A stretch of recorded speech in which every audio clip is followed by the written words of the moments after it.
Pessoal, bom dia. Vamos nós começando nossa aula 6, domingo, dia das mães. Espero que todos estejam bem com essa história de pandemia. Vamos seguindo, vamos continuando com a nossa aula. Nosso motivo de oração, hoje nós vamos fazer um pouquinho diferente. Além daqueles motivos que vocês têm para estar orando, eu gostaria de orar com vocês nesse momento. Então, onde você estiver aí, se puder, vamos orar. Orando. Senhor Deus, obrigado, Pai, por mais esse dia. Pai, abençoe as nossas vidas, Pai. Abençoe a vida de cada um que está assistindo esse vídeo, suas famílias, livros de todo mal, Senhor. Em especial, peço uma bênção pelas mães, Pai. Hoje é dia das mães.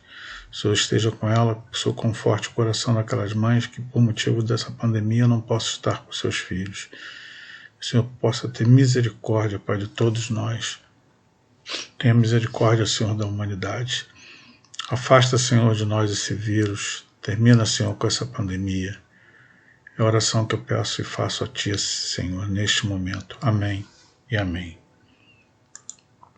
Vamos nós para a nossa palavra de fé e conforto, que está lá no profeta Abacuque, capítulo 3, versículo 17 e 19, que diz: porque ainda que a figueira não floresça, nem haja fruto na vide, ainda que decepcione o fruto do produto da oliveira, e os campos não reproduzam mantimento, ainda que as ovelhas da malhada não sejam arrebatadas, e nos currais não haja gado, todavia eu me alegrarei no Senhor, exaltarei no Deus da minha salvação. O Senhor Deus é a minha força, e fará os meus pés como de servas, e me fará andar sobre minhas alturas. Amém. Essa palavra nos anima a confiar no Senhor, porque Ele é o Deus da nossa salvação, aquele que salvou as nossas almas, que nos perdoou. E é sobre isso que nós vamos falar hoje um pouco, nós vamos falar um pouco de fé. Vamos lá, seguindo a nossa aula de hoje, vamos para aula 6, lição 6, culpado ou inocente? Título meio complicado, né? Dá pra gente pensar num monte de coisa. Mas vamos lá pro o texto que é chamado, é o texto de Romanos 3, 21, 24, 5, 1 e 9 e 8, 28 e 30. Nós vamos falar basicamente na aula de hoje, pessoal, sobre a justificação pela fé. Tá? Nós vamos entrar aí nesse caminho da justificação pela fé. E por falar em justificação, tá? Falando em justificação, o que é justificação? Você sabe o que é justificação? Bom, eu trouxe duas definições de justificação, elas são mais ou menos similares e modificam um pouquinho na maneira de falar, né? Assim, nos trejeitos aí das palavras, mas no fundo elas são as mesmas coisas. Eu trouxe as duas, caso você já conheça uma e não conheça a outra. Vamos lá. Na primeira definição número 1. A justificação é um conceito teológico presente no cristianismo que trata da condição do ser humano em relação à justiça de Deus.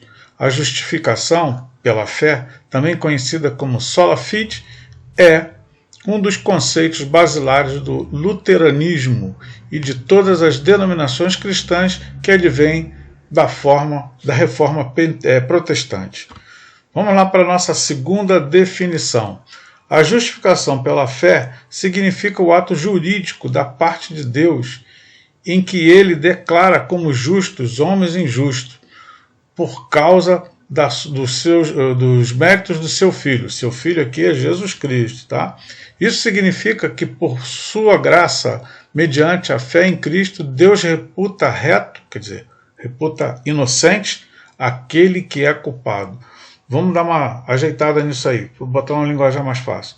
Aceitou Cristo como Salvador, declarou que ele é Filho de Deus, declarou que aceita ele como Salvador, estão remidos seus pecados, está livre dos seus pecados passados, e os para frente também serão remidos. A justificação é um ponto de acesso É um ponto do processo lógico da salvação em que Deus declara que uma pessoa está num estado de redenção. A justificação pela fé é uma doutrina fundamental na fé cristã. Foi o centro da reforma protestante de Lutero. Bom, num ponto elas convergem, né? Aliás, elas convergem em tudo. A linguajar que é diferente, mas no final eles falam a mesma coisa, que é na reforma, que a justificação pela fé cristã foi o que foi o fundamento básico, né? Foi a base da reforma protestante de Lutero. E nós vamos falar um pouco a respeito, um pouquinho mais dessa justificação. Vamos lá. Vamos falar sobre a primeira coisa, a base da natureza da justificação pela fé. Tá? Fé. Ora, a justificação é uma imputação, né, em nossa vida de uma justiça que não é nossa. Essa justiça é baseada na fidelidade de Cristo. Tá? O livro de Filipenses, no versículo 3, capítulo 9, nos diz que e seja achado nele, não tendo a minha justiça, que vem da lei, mas a que vem pela fé em Cristo, a saber, a justiça que vem de Deus pela fé. Bom, então, gente, a justificação pela fé não se dá sob a base das próprias obras daquele que é justificado, mas das obras de Cristo. Né? Então, vamos lá, vamos entender o seguinte. Eu não me justifico. Eu não justifico ninguém. Tá? Mas a justificativa que se trata aqui é através de Cristo. Cristo nos justificou. Na segunda carta aos Coríntios, né, escrita pelo apóstolo Paulo, no seu capítulo 5, versículo 21, ele nos fala que aquele que não conheceu o pecado, fez o pecado por nós, para que nele fôssemos feitos justiça de Deus. Então, Cristo veio e assumiu os pecados, os nossos pecados, para que nós assumíssemos a justiça dele. Na justificação, não há mérito da própria pessoa. Tá? Eu, quando me converti a Cristo, o mérito não foi meu. Tá? Mas, unicamente, os méritos são de Cristo. A palavra de Deus diz que ele nos escolheu primeiro. Ele nos escolheu primeiro. Tá? Ele fez maldito por nós. Ele se fez maldito por nós. E a sua justiça é sempre perfeita. Gálatas 3,13 fala lá que Cristo nos resgatou da maldição da lei, fazendo-se maldição por nós, porque está escrito, maldito todo aquele que for pendurado no madeiro. Então foi necessário que ele fosse pendurado no madeiro, ser chamado de maldito, para que nós tivéssemos essa justificação. Essa justificação perfeita é divina, né? É diferente de qualquer justiça humana. E ela é a única capaz de satisfazer as exigências da santidade de Deus. Por isso, gente, o justificado deve gloriar-se no Senhor.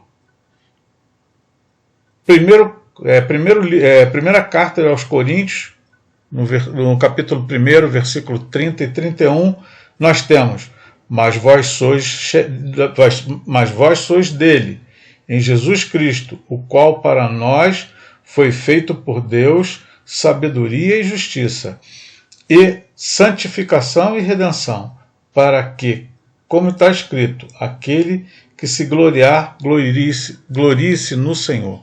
Então não existe glória nenhuma de nossa parte pela justificação. A glória é sempre dada a Jesus Cristo. Ele que é o nosso justificador. Bom, vamos passar para o nosso segundo tema, que é os elementos da justificação pela fé. Né? Bom, toda justificação envolve o perdão. E ainda que a justificação possa ser distinta do perdão dos pecadores, necessariamente o perdão está incluído nela. essa remissão, esse perdão dos pecados, acontece com base na obra expiatória de Cristo, né? Além do mais, o perdão é completo. Esse perdão que Cristo nos dá é completo, é geral e irrestrito, não tem restrição. Agora, um detalhe que nós temos que ter em mente é que os pecados são perdoados por Deus. Mas perante a sociedade, dependendo do pecado, você assume essas responsabilidades desse pecado. Você tem que pagar à sociedade. Por exemplo, uma pessoa que comete um assassinato, um homicídio, Deus até perdoa esse homicídio. Mas, perante a sociedade dos homens, você tem que responder por ele. Então, não tem como fugir disso. Assim, outra coisa que a gente obtém com a justificação é a culpa. A culpa é removida, bem como o castigo merecido. Hebreus 10:14 diz: porque com uma só oblação aperfeiçoou para sempre os que são santificados. Além do mais, gente, o crente que foi justificado ainda está sujeito ao pecado, né? Ainda nós estamos no mundo, vivemos no mundo e estamos sujeitos ao pecado. Mas aquele que peca, aquele que realmente conheceu a justificação, aquele que realmente tem fé em Jesus Cristo, ele recebe o selo do Espírito Santo. E esse selo, o Espírito Santo de Deus passa a morar dentro de nós. E nós passamos a ficar constrangidos toda vez que pecamos. E imediatamente pedimos perdão a Deus. O verdadeiro cristão não tem prazer no pecado. Tá? Não tem prazer no pecado. E não tem como dizer que nós não vamos pecar, porque aquele que fizer isso está mentindo. Na primeira carta de João, no capítulo 1, versículo 10, ele diz lá: se dissermos que não pecamos, fazemo-lo mentiroso, e a sua palavra não está em vós, não está em nós. Isso significa que o remido não deixa de ser pecador nesta vida, mas passa a ser um pecador justificado. Nós passamos a ter um advogado, um advogado que vai agir por nós, ao nosso benefício, ao nosso favor. Por isso Deus remove a culpa do pecado.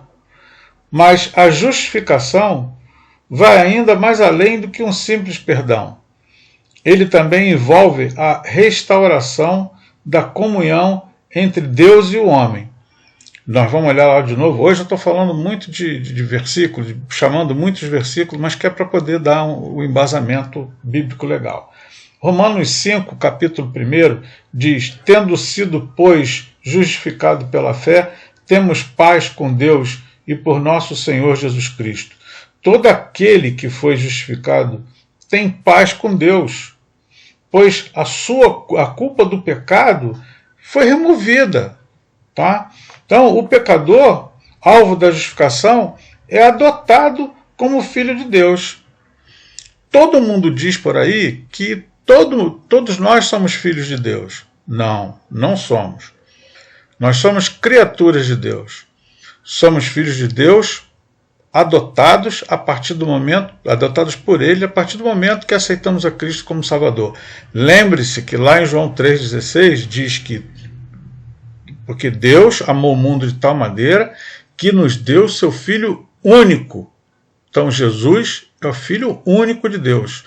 Nós somos filhos por adoção. Tá? E isso está lá em Gálatas 3, 26, de 24 a 26. De maneira que a lei nos serviu de aio, para nos conduzir a Cristo, para que pela fé fôssemos justificados. Mas depois que veio a fé, já não estamos debaixo do aio, porque todos sois filhos de Deus pela fé em Cristo Jesus. Vamos tentar desenrolar um pouco aí o que é aio, o que não é aio. Bom, vamos lá.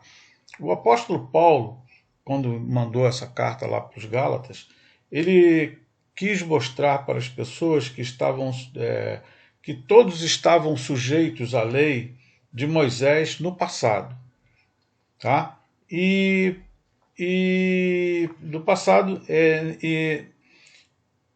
e não permanecem mais subordinados, tá, a esse aio. O aio aí é como se fosse um tutor, né, como se fosse um guia, uma guia. Então a lei era a guia, cumpria-se a lei. Tá? Então ele afirma que a lei cumpriu a sua função, que agora, né, que essa função da lei foi temporária, e que agora o que valia mesmo era a fé em Cristo. A fé em Cristo substituiu a lei. Ok, meu irmão? Se tiver alguma dificuldade, anota aí e vamos conversar, tá bom? Vamos passar para o terceiro e último tema, que é o meio da justificação. Bom, a justificação ela é concedida pela graça e recebida pela fé, né? Como diz aí o versículo de Romanos, de 1,17, diz que porque nele se descobre a justiça de Deus de fé em fé, como está escrito, mas o justo viverá pela fé. Logo, a fé é o meio da justificação. Sem fé não existe justificação. Quando o apóstolo Paulo escreve que a fé de Abraão foi imputada como justiça, Romanos 4,3, que é uma repetição de Gênesis 15,6, né, diz, pois que diz a Escritura, creu Abraão a Deus, e isso lhe foi imputado como justiça. Ele creu em Deus, ele teve fé em Deus. Ele simplesmente está dizendo que o homem é justificado pela fé, independente de suas obras. Isso significa que o apóstolo aborda, nesse texto, o meio de adquirir a justificação. Nesse ponto, alguns estudiosos, e aí a gente vai entrar numa questão que parece que diverge, mas não diverge, tá, gente? Nós vamos tentar explicar isso direitinho. Que eles também alegam que houve uma tensão entre Paulo e Tiago. Isso porque Tiago escreveu, lá em Tiago 2,24, vedes, então, que o homem é justificado pelas obras, e não somente pela fé. E agora, né? Agora deu um nó. Mas por que Tiago falou isso? Tá? Isso tem explicação. Tá? Não há desacordo nenhum entre Paulo e Tiago. Com certeza, Tiago ensinou uma justificação mediante a combinação entre fé e obras. O que Tiago está dizendo nesse texto, gente, presta atenção, hein? É que as boas obras servem como evidência de que a fé daquela pessoa é genuína. Tá? Então, isso aqui se você roubava, para de roubar, não rouba mais, se você adulterava, não adultera mais. Ou seja, a sua demonstração de fé está por meio de obra. E a obra é essa, é mudança de vida, é do amor ao próximo. Tá? Então, essa é a obra que Tiago fala. Essa é a obra. A verdadeira fé necessariamente é acompanhada de alguma evidência exterior. Isso são as boas obras.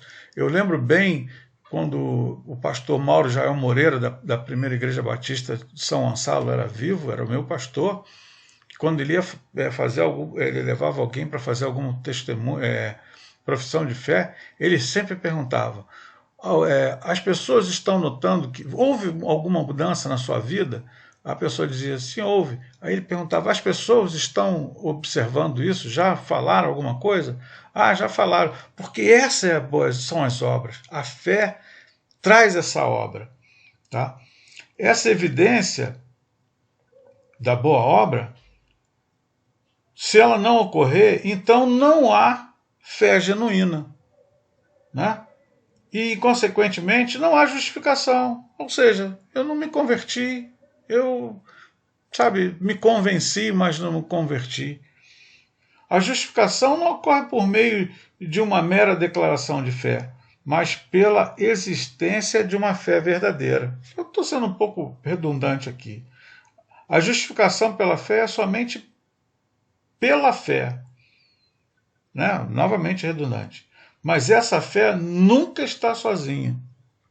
Ela necessita de obras, como disse Tiago. E agora eu vou trazer aqui, para a gente finalizar, estou terminando, o apóstolo Paulo resume a importância fundamental da justificação pela fé e o seu resultado na vida do crente. E ele diz que, portanto, agora não há nenhuma condenação para os que estão em Cristo Jesus.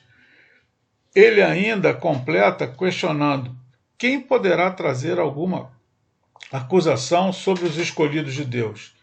É Deus que nos justifica. Isso está lá em Romanos 8, de 1 a 33. Irmãos, é necessário entender que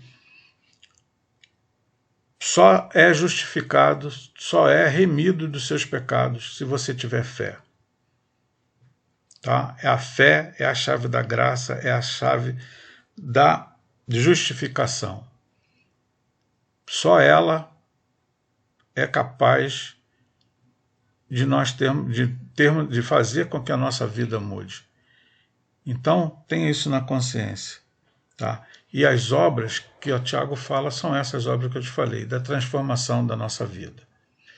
Irmãos, estou encerrando por hoje. Daqui a pouquinho nós estamos lá. Estou aqui no grupo do WhatsApp. Qualquer dúvida, qualquer discorda, qualquer outra colocação, estamos lá para discutir. Estou lá para discutir, tá ok? Tenha um bom domingo. Seja abençoado no nome do Senhor Jesus.